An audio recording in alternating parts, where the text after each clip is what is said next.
And we're here with Hannah Aitchison. Hello. Hi, Hannah. How are you? I'm doing fantastic. How about you guys? We're doing really good. Last time I saw you was at the Paradise Artist Retreat.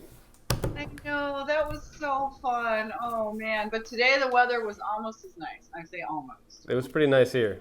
Yeah, it was pretty stellar. There was no sage being blown through or pan flutes or spa water, but Ponies. it was Ponies. right. But it wasn't bad. I'm not going to complain. I did go to Iron Pony. I bought a bunch of bike gear today. That was pretty great. You bought what? I bought a bunch of bike gear today. That was really great. What kind of bike gear?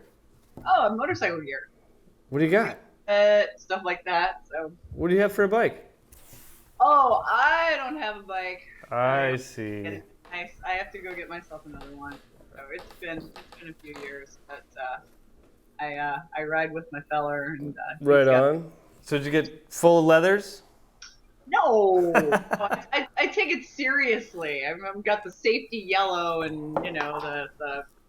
Oh, I see. Stuff. Yeah. It's not biker stuff. Motorcyclist things. Motorcyclist. I understand. I want to be seen before they hit me. So. I guess that makes a lot of sense. Anyway, what's new with you? Wow, where do I start? All kinds of good stuff. I am now located in the beautiful city of Pittsburgh. So what made that move? Why did you move to Pittsburgh? Good fresh start. This is a really, really great town. It's kind of coming up from a city that's been left behind with the decline of the American industrial age to a city that's reinventing itself with a bunch of young, creative people. And it's a great time to move in here. It's a great time to be a part of this community. People are really active. They're really lively. It's a very engaged community. Everybody seems to know each other. There are a lot of great tattoo shops here. There are a lot of people here that like Mike Skyver, very close. Everybody knows Mike. There's some wonderful artists just right down the street from me. I've made so many great friends already. This has been just an incredibly positive experience to be here, and I don't think I could have picked a better place to try. Do you still have the place in Chicago? Did you shut it down? That was not my place. Oh, I see. I was working with my friend Ben and Benoit, infamous Benoit. Ben still has Deluxe Tattoo, and he has very generously offered to let me go there as often as I care to, and I can work with my Chicago clients there. Right now, though, I am trying to direct all my new business traffic to Pittsburgh because this really is my own place, and I can kind of invent the workspace the way that I'd like to work, and it's been a really good experience. So it's a tattoo shop and also a curiosity shop. Can you tell us a little bit about the place? Yeah. So anyway, it's still under development because this is an never-ending process. Everybody who has a shop knows how this rolls. It's a huge converted ice warehouse that was built in, I think, 1910. And I've got this massive space that's divided into little subspaces. It's all this great exposed brick, this big industrial open space.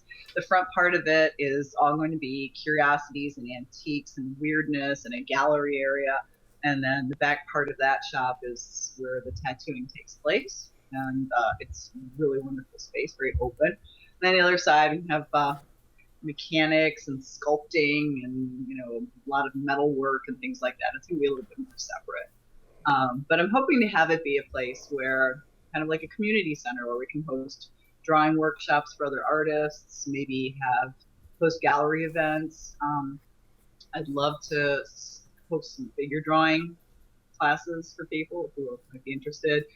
There are a lot of wonderful breweries nearby and bakeries and artisanal whiskey distillers, and I'd love to be able to do food and drink events kind of coupled with art events, and just have it be something that kind of branches out into other aspects of what we all love. Sounds amazing.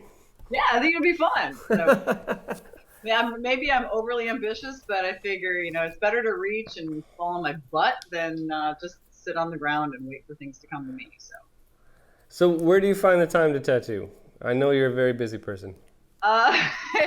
It's sort of sad. All of my friends that know me and know how I feel right now are all listening to the same litany of issues is that I feel like I'm kind of doing everything sort of half-assed right now because I'm doing it by myself. I don't have an assistant yet.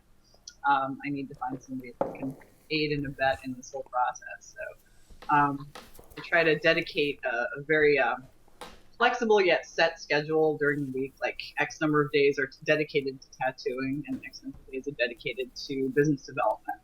And I get the weekends to either take care of domestic stuff because frankly we all need to do our laundry. But everything I haven't else, figured out how to do that yet, but yeah, right. That you have a very lovely wife. So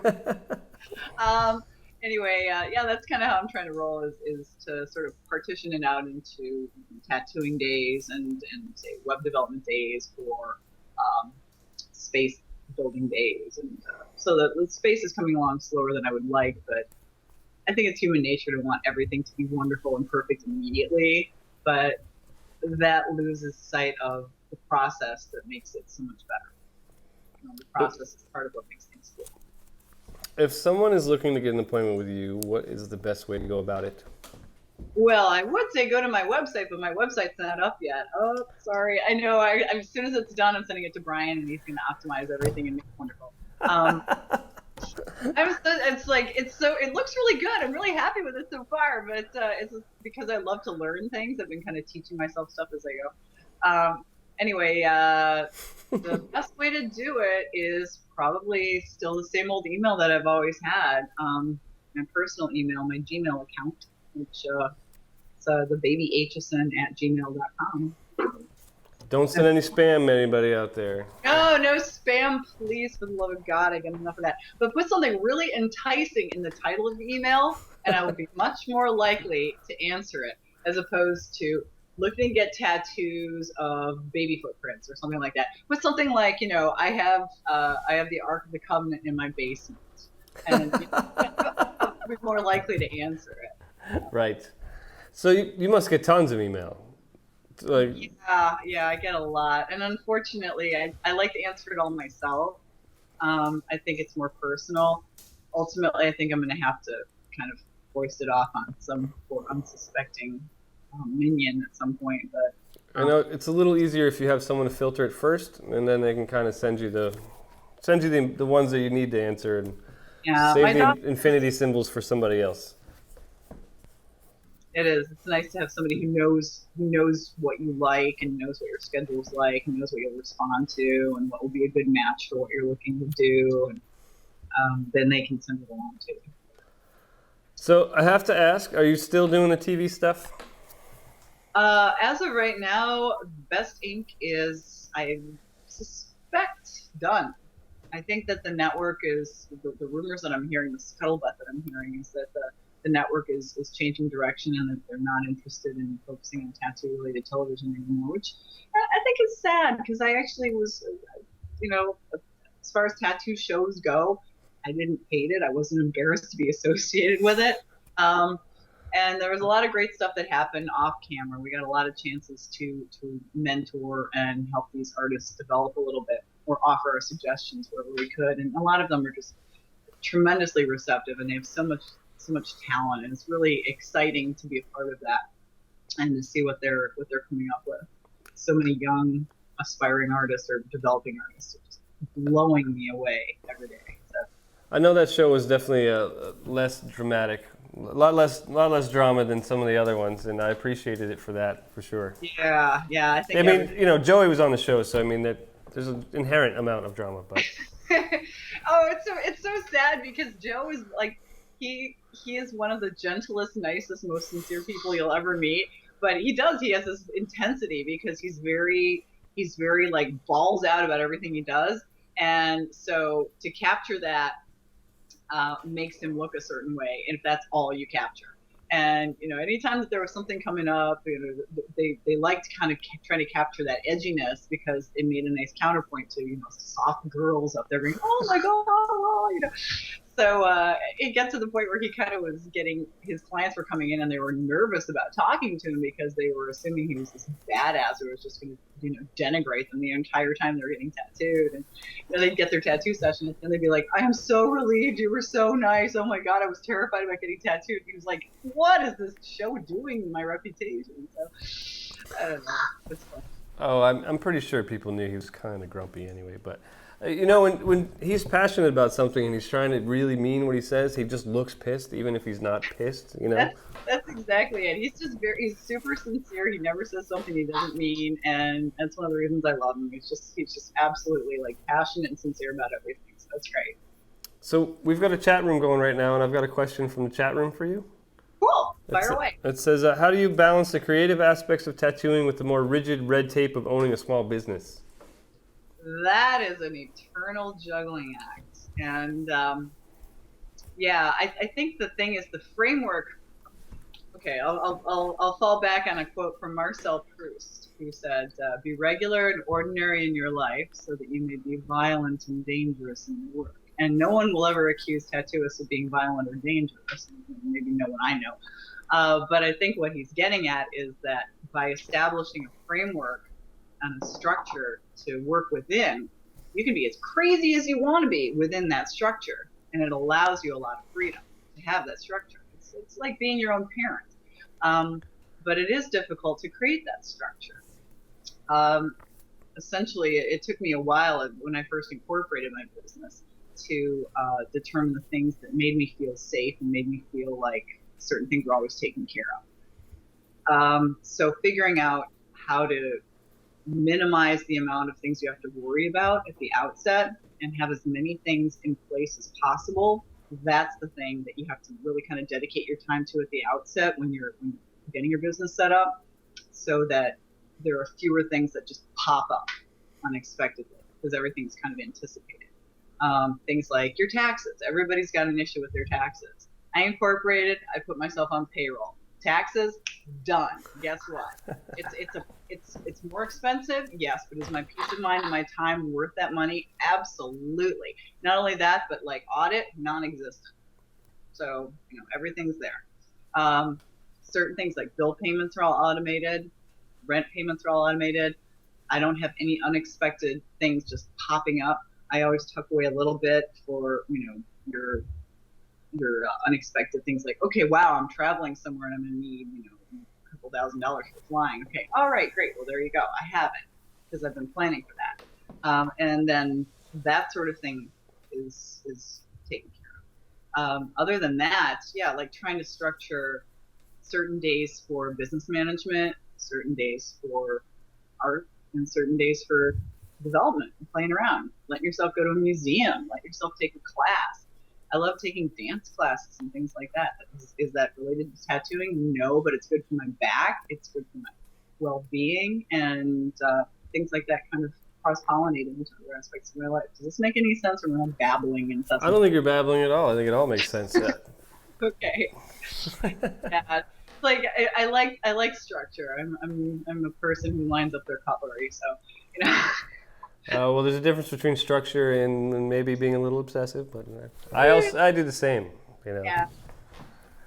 I fold my underwear a certain way. I don't do that. So, do you have any official art training behind you? Through the years, like when we were younger, Guy and I both took a lot of like freeform art classes that were sort of satellite things at the Art Institute when we were younger. We took independent classes, just like Park District classes, non-credit art classes. Neither of us went to art college or anything like that. Any art training that either of us has been beyond what we got during primary and elementary school. Has just been something that whatever we sought out independently. But I find that the best things to do are the things that I like to host, the figure drawing classes. I think figure drawing is something that feeds into every aspect of art. And it's, I think that anybody who does it gets that and will understand why that works. You do a lot of figurative tattoos. You think, obviously, how does drawing figures come into making better tattoos? Doing live figure drawing, how does that make your tattoos better? Doing live figure drawing is the best possible way to understand space relations, depth, gamut of color, how light affects color, how light affects the shape of the body, and how shadow helps to build mass. Things like foreshortening, they are challenging, incredibly difficult. But if you do enough live figure drawing, you understand instinctively how something like that works, even if you couldn't write down the rules that determine functionally how this works.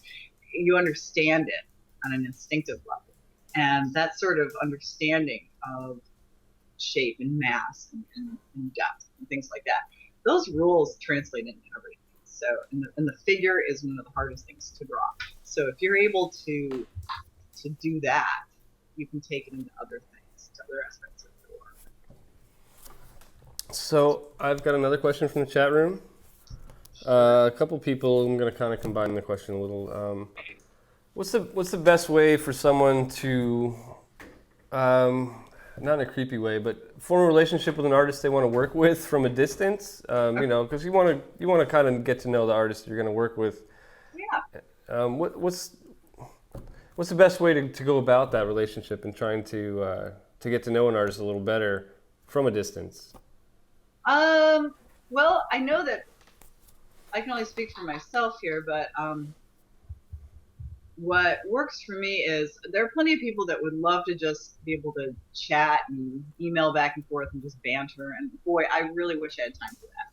It's an unfortunate thing. It's like my own family doesn't hear from me very often. But if somebody is interested in getting work and they're like, yeah, I have some ideas, I'd love to send some things back and forth with you. If the idea is something that I connect with right away, then right away I'll write something back, and as soon as I see the message, hey, wow, I love your idea. Did you have any specific images or inspiration or anything like that really drives you for this? And if so, can you send that? And then we'll go back and forth. And there are some people that I go back and forth with for like 10 messages before we actually set anything up. But either during those messages, the connection happens or it doesn't. And most of the time it does. It's like most people that email me are awesome, interesting people with great creative ideas. I just wish I had time to get all of them in before I die. But what I find is that most of their ideas are interesting and intriguing, and that sparks, like immediately I can see it in my head, and then I want to connect with them. I want to make the process move forward. And then that connection kind of happens organically. Does that make sense? Yeah, so it all starts with that spark. And if the spark is there, then it just takes a natural, path between tattooer and client. And if that spark is there, then it's going to work. And if it isn't, it isn't. And I haven't really had too many isn'ts, but well, that's good. Yeah, I feel pretty lucky about that. So do you ever move outside of your comfort zone? This is another one from the chat room. I know you like to work in pinups and more of a feminine style. Do you ever work outside of that? We just spoke with Paul Booth. Do you ever do anything along his lines? I get asked for stuff that's different and challenging all the time, and people that know me will say that I mean, the pinups are easy. It's like a comfortable thing for me, but I love to try something that's different. I love to be pushed. There are certain things, like if somebody said, hey, I want this big dusk till dawn tribal thing down my side, I'd just be like, honestly, there are people for whom that is zen. I am delighted that those people exist because it means I don't have to do it. But pretty much anything else that I can think of, if somebody says, hey, I've got this idea and I want you to do, this, I did a robots and zombies thing. And I was like, okay, cool. So I'm going to do robots and I'll make the robots really cool, Japanese tin toy robots, and all the zombies look like Bernie Wrightson drawings. I mean, I love Bernie Wrightson, so that was fun. That was fun for me. It was different. It was not something I would typically think of doing, but somebody gave me this idea, and it was a challenge, and I had a great time with it. Just throw me something that is different and interesting, and again, it's something that I'm like, wow, I never would have thought of that, but I love it. Let's do it. And you're going to get a great tattoo. We've got a question in from Brazil. All right, Brazil. It says, how do you approach each tattoo? Do you draw in the morning of the appointment, weeks earlier with more time, and why do you do it the way that you do? Oh, that's a great question. I know because everybody's got their own approach. Um, I I started in this business in a really fast-paced, high-demand street shop where I was doing 10 to 12 tattoos a day, no appointments in advance. I had to be prepared to draw it on the spot, right there while the person was breathing down my neck. And so I do really well under pressure, but I don't do it the same day. Typically, what I'll do is I'll start thinking about it weeks ahead, and I usually have like a series of file folders, and I just kind of keep them in the order that the client's coming up, and I'll collect reference material or ideas or things that I'll be thinking. I'll be like, oh yeah, let's find an antique ketchup label or something. I'll just Google a search of different images or things, and or I'll tape flag books and make Xerox copies of pages out of reference books that I have, and I'll make a file folder for them, and then like usually the week of the project, I'll start doing sketches, and over the course of the week, I'll refine it. And usually the night before is when I just drive the nail home, do the line drawing, and call it done. Well, thanks. I'm sure that Brazil is going to appreciate that. I'm glad. Hopefully it helps. A lot of great tattooers in Brazil. So.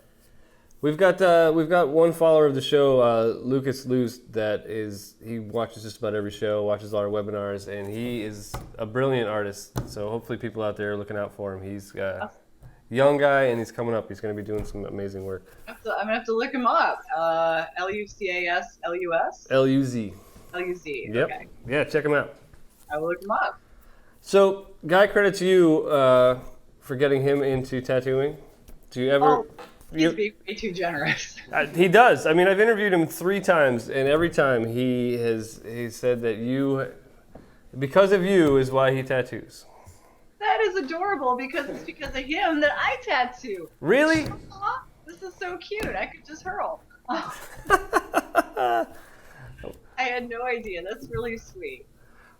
Well, I was going to ask you if you regret bringing him up into tattooing, but if you didn't realize that it was you, then you can't obviously regret it. Oh, wait. I'm joking. The only thing I regret about Guy is that I don't get to see him as often as I would like. I miss him. Well, he lives in the middle of nowhere. Yeah, this is true. The Aspen of nowhere. There is no easy way to get there. There is not. I just drove out there not too long ago, and it was... I'm sorry. It's always a good time once I get there, but I know, right? It's beautiful. It's halcyon. I mean, I understand why you want to live out there in the middle of this bucolic wilderness with the beavers and ponds and. I know, miles of trails, and it's amazing. Pretty fantastic. But he's out there. Well, thank you for talking with us. I really appreciate it. Is there anything you've got coming up that you want to tell us about? Any projects in the works?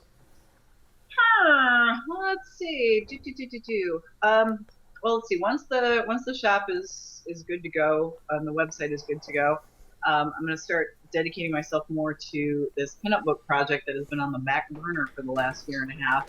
I got the framework of it together. I got a lot of beautiful reference photos from some great models. It's basically like I want to do for figure drawing what my brother did with reinventing the tattoo. I would like to create a definitive reference guide, something that speaks to everybody, whether you're a visual artist or a tattooer. I'd like to think the two inform each other really well. Something that puts together a master file of image references and gives you a lot of great Q&A and rules to follow on great ways to handle figure drawing, everything from composition to drapery to lighting to hair to costumes to shoes to hand poses, things like that. And something that can be regularly updated for people who buy it, the initial one. I'm thinking I'm probably going to end up doing what so many people do and do a Kickstarter for it because it seems to make sense. It works out. The Kickstarter model works, and then get the initial thing going that way, and then I'll probably end up just having Guy do the continuing publication of it, and it'll be something I'm definitely see being a tattoo education thing that will. That sounds great. I recommend giving a phone call to Russ Abbott. If you don't know him, you should talk to him because he was very successful and he's got some great ideas when it comes to Kickstarter. Right? He's using some really good Canadian guys. Does that sound right? I don't know. Maybe his Kickstarter was just so successful. He he screwed up some things in the backside, and he's got better advice. And every time I've got a Kickstarter question, I give Russ a call, and he definitely has some great advice. That's good to know. Yeah, because it's a wild, wild west out there. I don't know too much about it. I just know that it's a great tool that, if used for good and not for evil, could be very, very helpful. So, Well, I hope you get that done sooner than later. I'm looking forward to it. thank you. Thank you very much. I'm looking forward to it too. I'm looking forward to seeing you. You're going to be going to the next artist retreat, yes? Yes, I will. I will definitely be there too. I've been bragging on it to anybody who would listen, and hopefully it'll be just as wonderful and successful next time around. We just got the website up, so people can go to paradiseartistretreat.com and check it out. Hey, all right. Thank you for talking with us. I'll talk to you soon. All right.